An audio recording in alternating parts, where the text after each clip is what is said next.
Cinema అయిన మహా నేను మిస్టర్ బి నా మాట సూటిగా ఉంటుంది మ్యాటర్ క్లియర్ గా ఉంటుంది మీరు చూస్తున్నారు mister B channel welcome to the cinema info show ఈ వీడియోలో నేను రెండు టాపిక్ల గురించి మాట్లాడబోతున్నాను ఒకటి లైలా మూవీ గురించి రెండు బ్రహ్మానందం మూవీ గురించి ఈ రెండు సినిమాలు గత వారం రిలీజ్ అయ్యాయి ఈ రెండు సినిమాలకు సంబంధించిన రివ్యూ నేను ఇవ్వలేకపోయాను ఎందుకంటే అనుకోకుండా హైదరాబాద్ వెళ్లాల్సి వచ్చింది 3 రోజుల పాటు తీరిక లేకుండా కొన్ని పనుల్లో చూసుకోవాల్సి వచ్చింది అక్కడ అందుకని రివ్యూ ఇవ్వడానికి కుదరలేదు ఈ రెండు సినిమాలకు సంబంధించి మాత్రం మాట్లాడాల్సి ఉంది లైలా మూవీని నేను చూడలేదు అవకాశం కుదరలేదు చూడకపోయినా సరే ఆ సినిమాకి సంబంధించి కొన్ని వివాదాలు నడుస్తున్నాయి వాటి గురించి మాట్లాడాల్సిన అవసరం ఉంది బ్రహ్మానందం మూవీని చూశాను ఆ సినిమాలో ఉన్న కంటెంట్ గురించి ఖచ్చితంగా మాట్లాడతాను ఫస్ట్ విశ్వక్సేన్ లైలా మూవీ విషయానికి వస్తే రిలీజ్ కు ముందు నుంచి కూడా ఈ సినిమా వివాదాల్లో ఉంది వివాదాలని ఎప్పుడూ కూడా అట్రాక్ట్ చేస్తా ఉంటాడు విశ్వక్సేన్ ఎందుకంటే అవే తన సినిమాలకి ప్రమోషన్ తీసుకొస్తాయి ప్రచారం చేసి పెడతాయి బాగా సో వాటిని టార్గెట్ చేస్తాడు అతను అవకాశం చిక్కిందంటే మాత్రం బాగా హైలైట్ చేస్తాడు వాటిని దాంతో మంచిగా కలెక్షన్స్ తెచ్చుకుంటాడు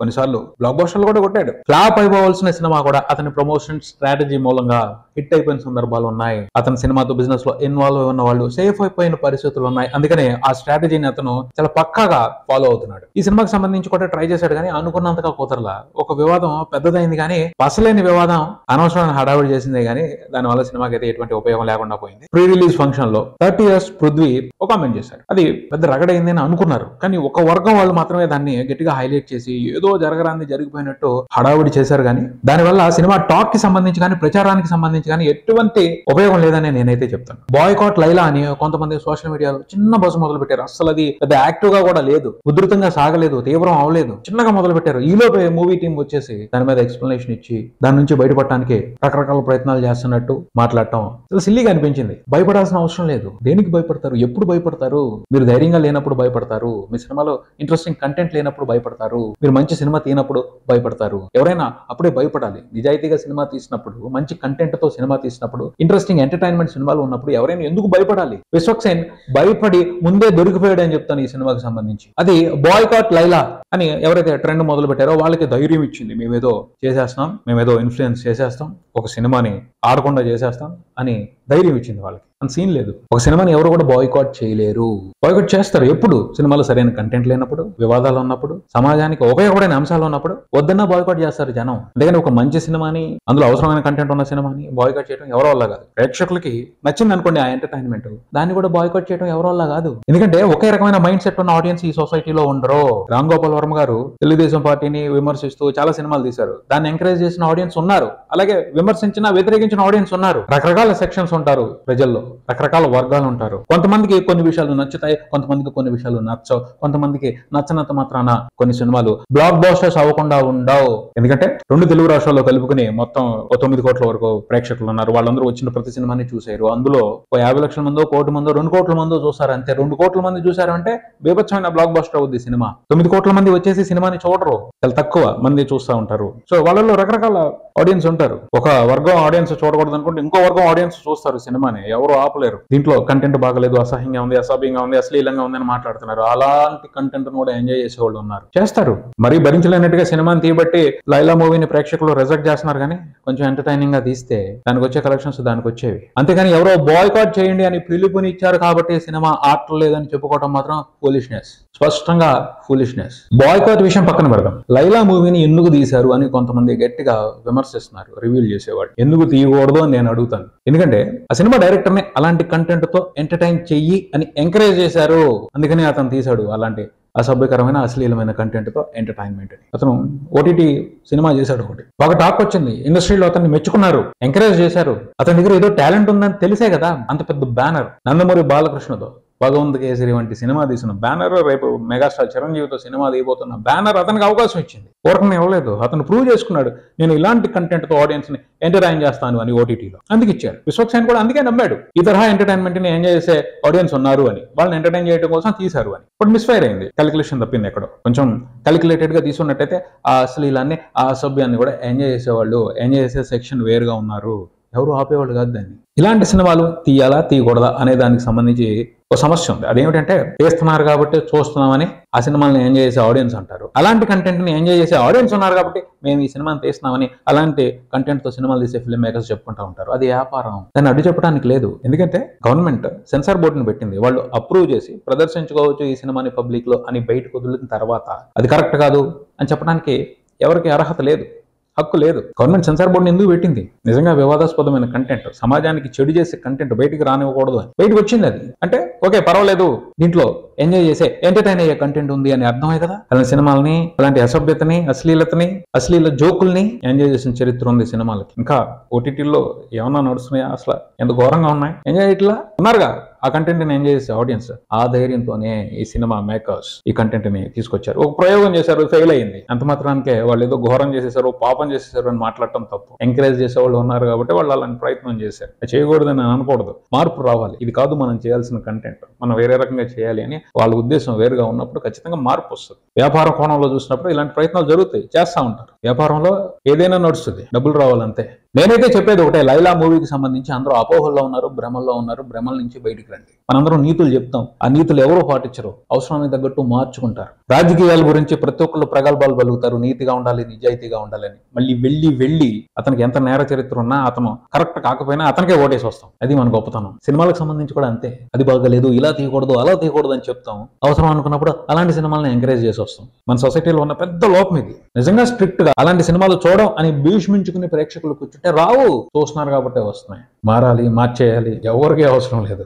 ఎవరు అవసరం వాళ్ళకి తీరాలి. ఈ ప్రాక్టికాలిటీని అర్థం చేసుకుంటే ఈ సినిమా ఫిల్మ్ మేకర్స్ ని ఎవరు కూడా ఎంతో దారుణంగా విమర్శించాల్సిన అవసరం ఉంటుంది. వాళ్ళని చూసి జాలి పడాలి, పాపం సరిగ్గా బిజినెస్ చేసుకోలేకపోయారు అని. ఇక బ్రహ్మానందం ఈ సినిమా విషయానికి వస్తే, ఈ సినిమాకి సంబంధించి మాత్రం నేను గట్టిగా బాధపడ్డాను. సినిమాలో వండర్ఫుల్ పాయింట్ ఉంది, చాలా మంచి పాయింట్ ఉంది, సమాజానికి ప్రస్తుతం అవసరమైన పాయింట్ ఉంది. ఆ పాయింట్ గురించి డిస్కషన్ జరగాల్సిన అవసరం ఉంది. వయసు మళ్ళిన వాళ్ళ మధ్య ప్రేమ, ముసలోళ్ళు అయిపోతే ప్రేమలో పడకూడదా? కలిసి ఉండాలి అని అనుకోకూడదా? మళ్ళీ పెళ్లి చేసుకోకూడదా? ఎందుకు చేసుకోకూడదు? ముసలోళ్ళు పెళ్లి చేసుకోవడం అంటే బ్రహ్మాండం బద్దలైపోయినట్టు సొసైటీ, కుటుంబ సభ్యులు అందరూ షాక్ అవుతారు. ఇప్పుడు వీళ్ళకి పెళ్లి అవసరమా? వీళ్ళ లవ్ స్టోరీ ఏంటి ఇప్పుడు అని గందరగోళం చేసేస్తారు. సొసైటీలో ఏమనుకుంటారు, పరుగు పోద్ది అని నానా రభస చేసేస్తారు. వయసు మళ్ళీపోతే మూలన పడి ఉండాలి. ఆశలు, కోరికలు, ఇష్టాలు అన్నిటినీ చంపుకొని మూలన పడి ఉండాలి. ఎప్పుడు చావు వస్తుందని ఎదురు చూస్తూ ఉండాలి. అంతేనా? అలాగే ఉండమంటారు. ఎక్కువ మంది ముసలాళ్ళని అలాగే చేస్తున్నాం మన ఇళ్లలో.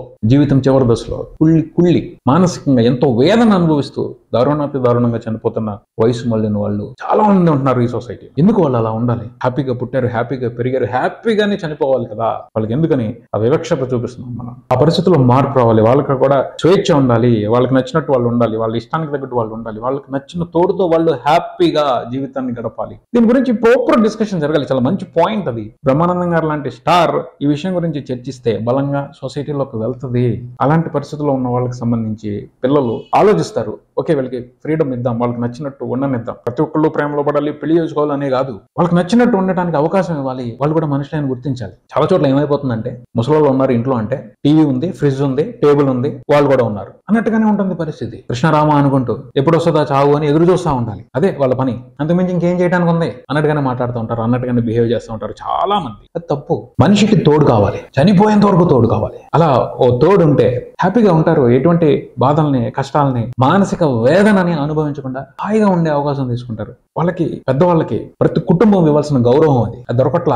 దారుణంగా ఉండే పరిస్థితులు చాలా కుటుంబాల్లో, అన్ని కుటుంబాల్లో కాదు, చాలా కుటుంబాల్లో అదే పరిస్థితి ఉంటుంది. దాంట్లో మార్పు రావాల్సిన అవసరం ఉంది. దాని గురించి సమాజం చర్చించాల్సిన అవసరం ఉంది. వాళ్ళ కోసం ప్రత్యేకమైన ఏర్పాట్లు చేయాల్సిన అవసరం ఉంది. ఆ విషయాన్ని ఈ సినిమాలో ఉన్న పాయింట్ తో చక్కగా చర్చిస్తారు అనుకున్నాను. జరగల. అది ఒక కమర్షియల్ యాంగిల్ లో చూశారు. కామెడీ చేద్దాం అనుకున్నారు, బ్రహ్మానందం గారు ఉన్నారు కాబట్టి ఆ కామెడీ కూడా సరిగ్గా లేదు. ఎమోషన్ కొన్ని చోట్ల అలా టచ్ చేసింది, కానీ సరిపోదు. ఒక ఫ్లోలో రావాలి, ఆ ఫ్లో లేదు, సరైన స్క్రీన్ ప్లే లేదు. అర్థమైంది ఏంటంటే, ఈ సినిమాని చూస్తున్నప్పుడు ఒక కోఆర్డినేషన్ తో తీసినట్లేరు. సినిమాకి పనిచేసిన వాళ్ళందరూ ఒక కోఆర్డినేషన్ తో, ఒక టీమ్ గా ఈ సినిమాని తీసినట్లేరు అనిపించలా. ఒక డ్రైవింగ్ ఫోర్స్ లేదు, స్ట్రాంగ్ పిల్లర్ లాగా నిలబడి ఒక వ్యక్తి దీన్ని నడిపించినట్టు ఎక్కడ అనిపించలేదు. మంచి పాయింటే అనుకోకుండా మొదలు పెట్టాం, ఏదో రకంగా అవజేద్దాం, ఏదో రకంగా వదిలించుకుందాం అన్నట్టుగా ఈ సినిమాను బయటికి తీసుకొచ్చారు తప్పించి ఒక తపనతో, ఒక మంచి కథని చెప్తున్నాం అన్న ఉద్దేశంతో అయితే తీసుకురాలేదు. ఇలాంటి ప్రొడక్ట్, ఇలాంటి ఎంటర్టైన్మెంట్, ఒక మంచి కథ ఉండి కూడా రాహుల్ యాదవ్ నక్క ప్రొడక్షన్ నుంచి రావడం అనేది విచారకరమైన విషయం అనే చెప్పాలి. ఆయన నుంచి సినిమా వస్తుంది అంటే ఇండస్ట్రీ కాదు, ఆడియన్స్ కూడా ఆసక్తిగా ఎదురు చూస్తారు. అలాంటి రెస్పెక్ట్ సంపాదించుకున్నారు ఆయన అంతకు ముందు తీసిన 3 సినిమాలతో. ఈ సినిమాతో ఆ రెస్పెక్ట్ నేను కొంతవరకు పోగొట్టుకున్నారని చెప్పొచ్చు. ఏదో జరిగింది మొత్తానికి. ఆ క్వాలిటీ, కంటెంట్ లో క్వాలిటీ లేదు, ప్రొడక్షన్ లో క్వాలిటీ లేదు, మేకింగ్ లో క్వాలిటీ లేదు, చివరికి బ్రహ్మానందం గారి పర్ఫార్మెన్స్ లో కూడా క్వాలిటీ లేదు. అది అన్నిటికంటే దారుణమైన వ్యవహారం ఈ సినిమాకి సంబంధించి. ఎలాంటి పెర్ఫార్మర్ ఆయన. రంగమార్తాండంలో ఎమోషనల్ పోర్షన్స్ లో ఆయన చేసిన బీభత్సం ఎలా ఉంది, క్లాసిక్. అది సినిమా ఎలా ఆడింది అనేది నెక్స్ట్ సంగతి. బట్ బ్రహ్మానందం గారి పెర్ఫార్మెన్స్ గురించి మాత్రం చరిత్ర మాట్లాడుకుంటుంది, తెలుగు సినిమా చరిత్ర గుర్తు పెట్టుకుంటుంది రంగమార్తాండ సినిమాకి సంబంధించి. అలాగా బ్రహ్మానందం గారు మరొకసారి క్లాసికల్ పర్ఫార్మెన్స్ ఇచ్చే అవకాశం ఉన్న పాయింట్ ఈ బ్రహ్మానందం మూవీలో ఉంది. కానీ దానికి తగ్గట్టు పరిస్థితులు లేవు, బ్రహ్మానందం గారి పర్ఫార్మెన్స్ లేదు. ఇదేంటి బ్రహ్మానందం గారు ఎలా పర్ఫార్మ్ చేస్తున్నారు, అక్కడ సిచ్యువేషన్ ఏంటి, ఆయన పర్ఫార్మెన్స్ ఏంటి అని కన్ఫ్యూజ్ అయిపోయిన సందర్భాలు చాలా ఉన్నాయి. ప్రాపర్ కోఆర్డినేషన్ లేదు టీంలో, ఒకళ్ళని అనడానికి లేదు. అసలు ఏ డిపార్ట్మెంట్ కూడా శ్రద్ధగా ఈ సినిమా చేసినట్టు అనిపించలేదు. అందరూ కూడా నిర్లక్ష్యంగానే ఈ సినిమా తీశారు అని అనిపించింది అక్కడ క్వాలిటీ చూస్తుంటే. అయినప్పటికీ కూడా ఆ పాయింట్ లో ఉన్న మ్యాజిక్ మూలంగా కొన్ని ఎమోషనల్ పోర్షన్స్ బాగా కనెక్ట్ అయ్యాయి. క్లైమాక్స్ లో సంపత్ రాజ్ సీన్ కానివ్వండి, వాళ్ళ ప్రేమని వాళ్ళు యాక్సెప్ట్ చేసే విషయాలు కానివ్వండి, అది కన్విన్సింగ్ గా లేదు, సరైన డీటెయిల్స్ లేవు. అయినప్పటికీ ఆ ఎమోషన్ లైట్ గా టచ్ చేస్తుంది. ప్రాపర్ డ్రైవ్ తో వచ్చి ఆ సీన్స్ పడున్నట్టయితే క్లైమాక్స్ లో ఇంకా బాగా కనెక్ట్ అయ్యి ఇంకా మంచి ఫీలింగ్ వచ్చేది సినిమాకి సంబంధించి. అది జరగల, చాలా బాధాకరమైన విషయం. చాలా మంచి పాయింట్ ని ఈ సినిమా టీం వేస్ట్ చేసింది అనిపించింది. వీళ్ళు వేస్ట్ చేయొచ్చు, కానీ అలాంటి పాయింట్ తో చాలా మంది కథలు చెప్పాలని చూస్తున్నారు. వాళ్ళు డిసప్పాయింట్ అవ్వకూడదు. ఖచ్చితంగా ఈ పాయింట్ గురించి డిస్కషన్ జరగాల్సిన అవసరం ఉంది. ప్రయత్నాలు చేయండి, ఇలా చేయొద్దు అన్న విషయాన్ని దృష్టిలో పెట్టుకుని ఆ పాయింట్ ని చెప్పకుండా మాత్రం ఉండొద్దు. నేనే ఉన్నాను ఒక 4-5 కథలు సేమ్ పాయింట్ తో, బట్ వాళ్ళందరికంటే కూడా ఇది బెస్ట్ అనిపించింది నాకు సినిమా చూసినప్పుడు. కానీ వీళ్ళు బెస్ట్ గా తీలా. సినిమా ఇండస్ట్రీలో ఒక ప్రాబ్లం ఉంటుంది, మంచి పాయింట్ అయినప్పటికీ అది సరిగ్గా ఆడలేదు అంటే, ప్రొడక్షన్ లో తప్పు ఉన్నప్పటికీ, సరిగ్గా సినిమా తీయకపోయినప్పటికీ ఆడలేదు అంటే ఆ పాయింట్ ని మళ్ళీ పట్టుకోరు. అలా జరగకూడదు దయచేసి, నేను అది కోరుకుంటున్నాను అందరినీ. ఇది చాలా మంచి పాయింట్, దీని గురించి డిస్కషన్ జరగాలి. ఈ సినిమా సరిగ్గా రాలేదు అంటే రకరకాల కారణాలు ఉన్నాయి, కానీ ఆ పాయింట్ గురించి మాత్రం డిస్కస్ చేయాల్సిన అవసరం ఉంది. అలాంటి కథ ఉన్నవాళ్ళు, అలాంటి పాయింట్ చెప్పాలనుకుంటున్న వాళ్ళు ధైర్యంగా చెప్పండి. ఈ సినిమా లాగా చెప్పొద్దు, ఇంకా బాగా చెప్దామన్న ఆలోచన దృష్టిలో పెట్టుకుని చెప్పండి. అంతేగాని వదిలిపెట్టేయొద్దు అని మాత్రం నేను మనస్ఫూర్తిగా కోరుకుంటున్నాను. బ్రహ్మానందం సినిమా మాత్రం డిసప్పాయింట్ చేసింది. ఇది ఇక్కడికి, మరో వీడియోతో మళ్ళీ కలుద్దాం. ఈ వీడియో మీకు నచ్చితే లైక్ చేయండి, మీ ఫ్రెండ్స్ తో షేర్ చేసుకోండి, మీ అభిప్రాయాన్ని కామెంట్ చేయండి, ఈ ఛానల్ ని సబ్స్క్రైబ్ చేయండి. నేను mister B, keep watching mister B channel. Thank you.